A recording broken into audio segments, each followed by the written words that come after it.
Hello, friends. This is Guy Davis calling you all the way from New York City to celebrate 3SER-KC Radio's 20-year retrospective with John Broughton. Ain't got no money, ain't got no grub, backbone and navel, doing the belly rub. Okay. Okay. Was there anyone in particular responsible for you developing a love for the blues? Well, I'd have to say Taj Mahal opened my eyes to the acoustic side of the blues, but it was Buddy Guy and Junior Wells who first opened me up to the power of the blues, the magic of the blues.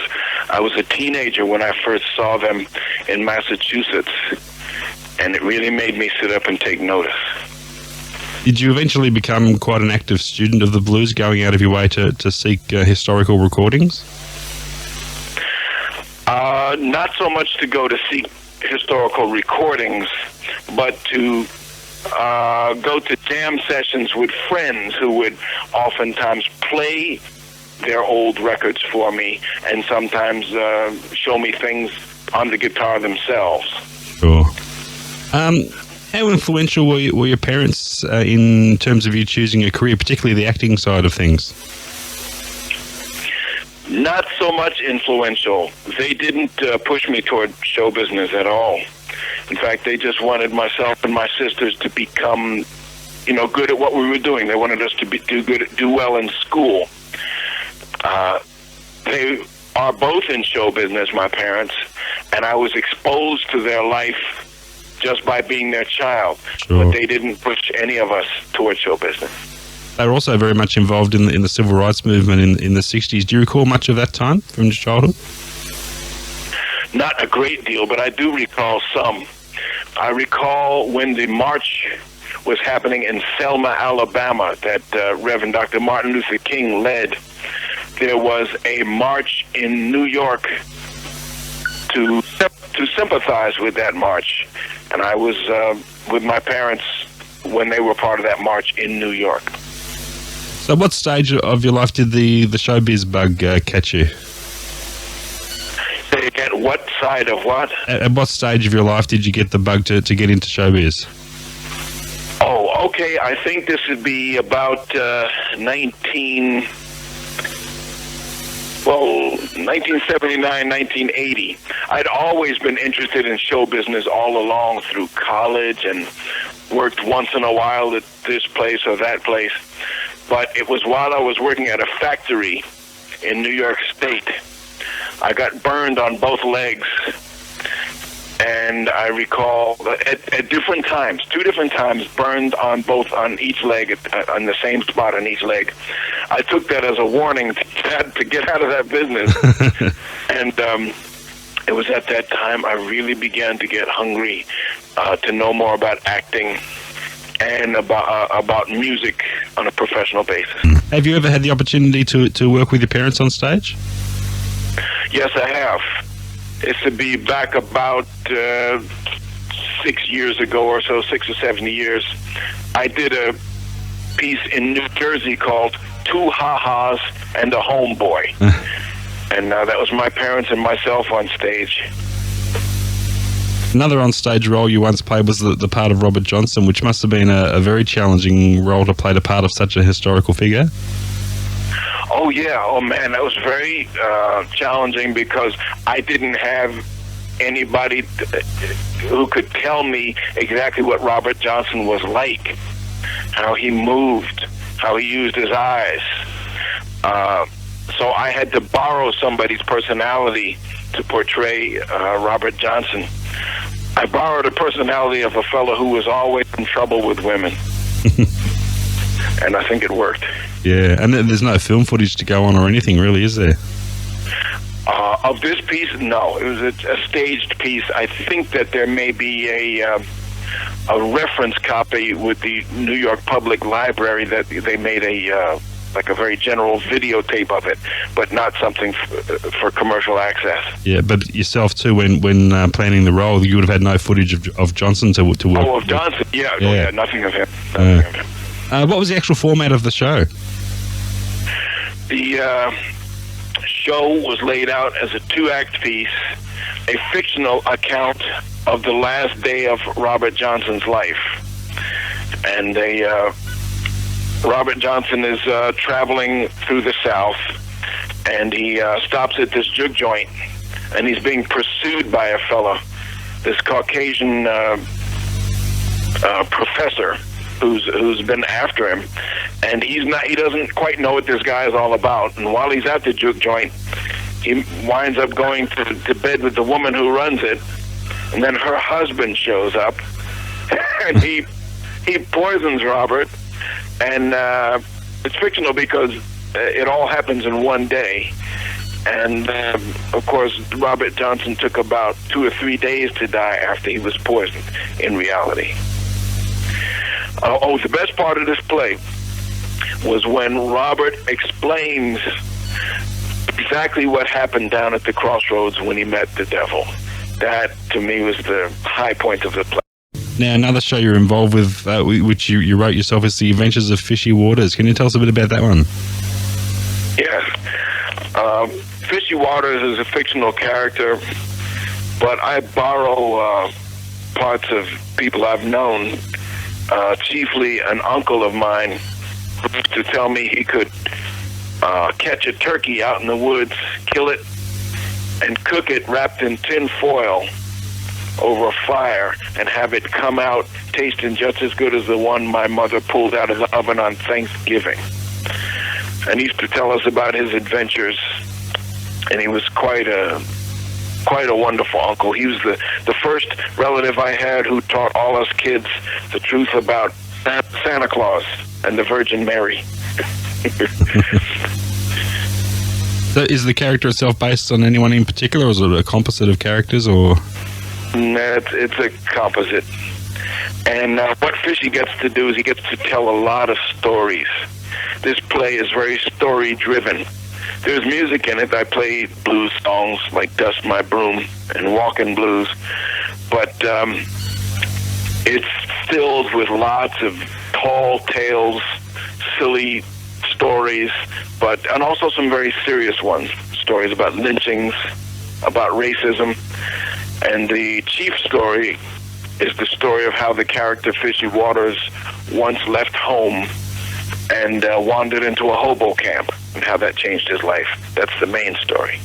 Yeah, you'll be bringing that show down here with you when you're touring here in March, won't you? Yes, I will. Do you think there's ever going to be a point in time where you're going to have to make a career choice, whether to focus solely on music or acting, or do you think you've got a happy balance going there that you can continue with? I think I've got a nice balance going. I'd like to continue with it. I could imagine if it worked out financially and somebody offered me some wonderful acting part that didn't involve music, perhaps I would do it. But I wouldn't be doing it I would never give up music completely. I could never do that. Going on to your music and your recording career, was it your decision to make your first album a live one? Yeah, pretty much. I guess my manager made the recording. He played it back to me, and we both decided that it sounded good enough to use commercially. So we did. But you'd say you're far more comfortable on stage than in a studio situation? Oh, absolutely, man. I love being live in front of people because the music is happening right then and there. And what thrills me about the blues is that it makes me feel alive. And what I consider my mission to be is to make people feel alive through the music just like I do. I want them to feel how alive it is. How much has your previous acting experience helped you in terms of developing performance skills in a concert situation? Does it carry over a little bit? Well, I suppose it does a little bit. I couldn't say where. I love the idea of telling stories, and to me there's not that big a difference between acting and telling stories. Sure. I let them flow into each other. You do have a great reputation as a storyteller in song. What for you is the key element to good storytelling? Being able to be comfortable telling lies, just like a politician. But the difference between me and a politician is that I'm lying coming in the door, and I'm not going to charge you any extra money. But a politician will tell lies, and then he wants you to vote him a pay raise at the end of his term. So well said. That's the difference. Well said. Good answer. What about presenting a story when recording in the studio? Do you have a way of overcoming the hurdle of not having an audience there in front of you to communicate the story to? That's a very tough one. I really, really like to have people there.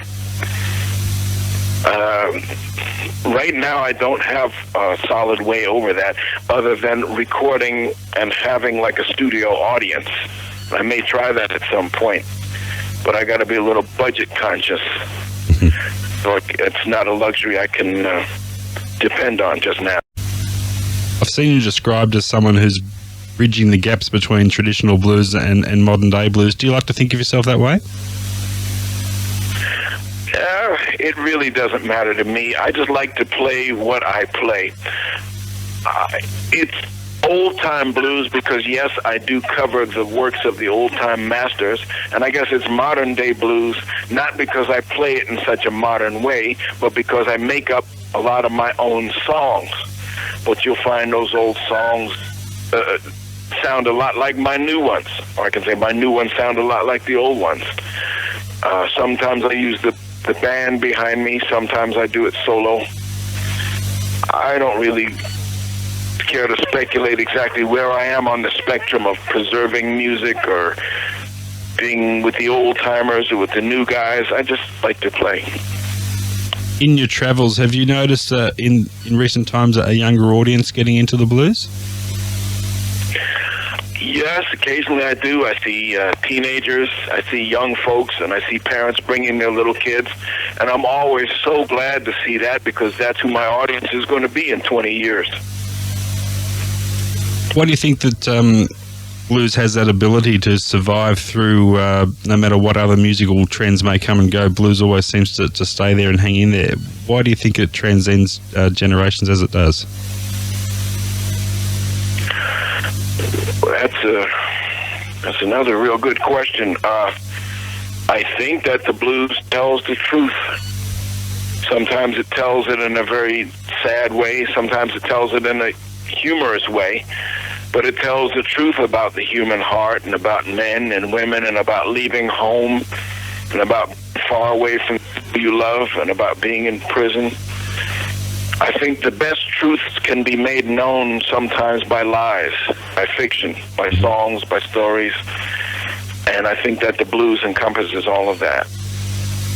Now, I was reading about a French documentary on the blues that you were involved with, which became quite an emotional experience for you. Can you tell us a little bit about that? Yep. I'll start by saying I've never seen this documentary yet, but I was in a documentary back in 92 or 93. A French TV crew came over and wanted to find the crossroads where Robert Johnson met the devil. And they were going to pay me $500 to be on camera and walk around and talk about it and play a little music. So I did all for $500. I said, sure, I can do that. I said, the exact spot where Robert Johnson met the devil is right under that McDonald's right there, I told them. And they gave me my $500. Of course, they didn't believe me, so I had to tell them a lot more. I wound up going to the little farm where Muddy Waters grew up. It used to be a plantation a century ago. And when I saw this place while we were walking across the field, I knew that there was something special, something very heavy inside of it.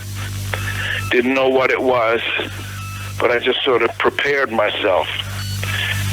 And while the camera crew was setting up, I walked around it and I looked at little signs they had up. There was a sign that said the structure was an example of pre-Civil War construction, meaning that it could be 120 years old, 150 years old, maybe older.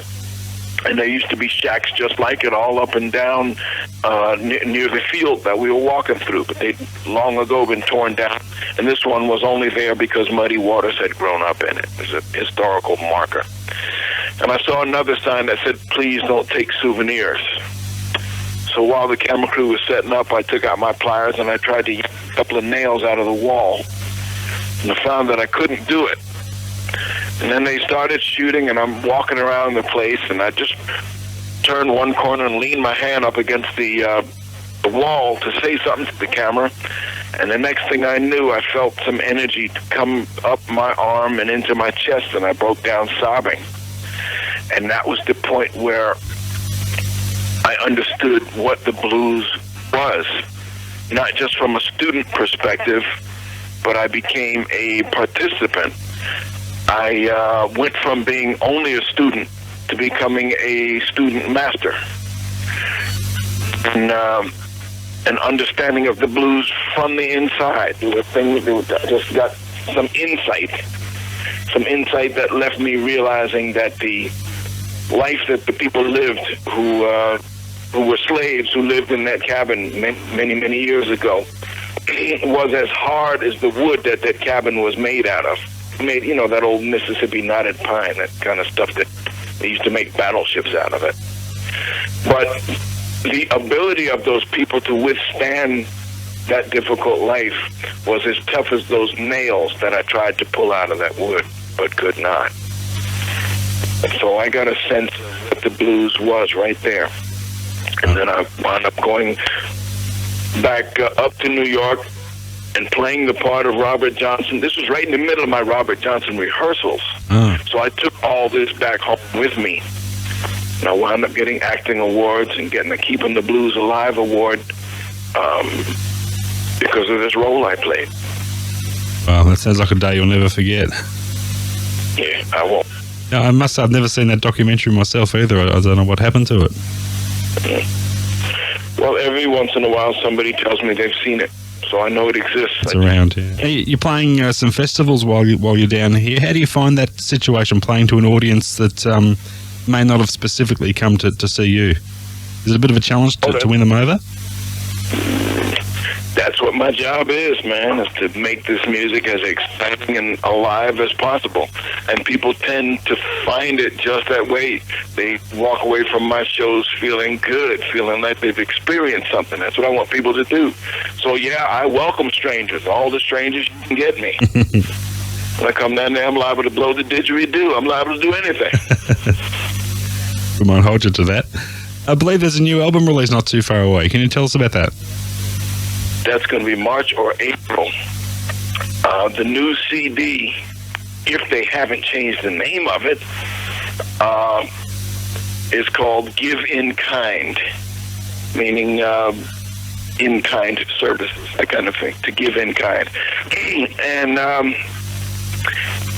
just got through recording it back in October, and I hope that it is in a continuation of the music that I love to play and the music that I hope people love to listen to. It's got a little Sleepy John Estes in there, and I've redone one of my old tunes called Watch Over Me. I redid it with a band.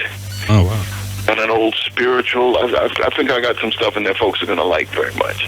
Excellent. Look forward to that. And just before we wind up, Guy, what's on your books after you leave Australia? What else is on the books for this year? As a matter of fact, my manager and I are supposed to talk sometime today, and he may be able to fill me in on some of that. But generally, I do some tours and festivals and things in Canada over the late spring and summer. And there's some music camps that I teach at in the northeastern United States. So there's going to be plenty of that, and then another Canadian tour generally around October or so. Excellent. November. So plenty to keep you busy. All that. Terrific. Say again? Plenty to keep you busy anyway. That question came out very... One more time, kind of slow. That wasn't a question. I was just saying there's plenty to keep you busy. Oh, yeah, there is. Quite a bit. Yeah. Quite a bit. All right, Guy, I'll let you go. I know you're quite busy there. Thank you for just taking some time aside to speak to us. We really look forward to catching you down here. You're going to be quite busy. There's quite a schedule there for you and plenty of opportunities for us to see you live, and we're really looking forward to it. Thank you very much, and thank you for your patience, too. No problem, Guy. All the best. All right. We'll see you in March. Bye-bye. Bye-bye.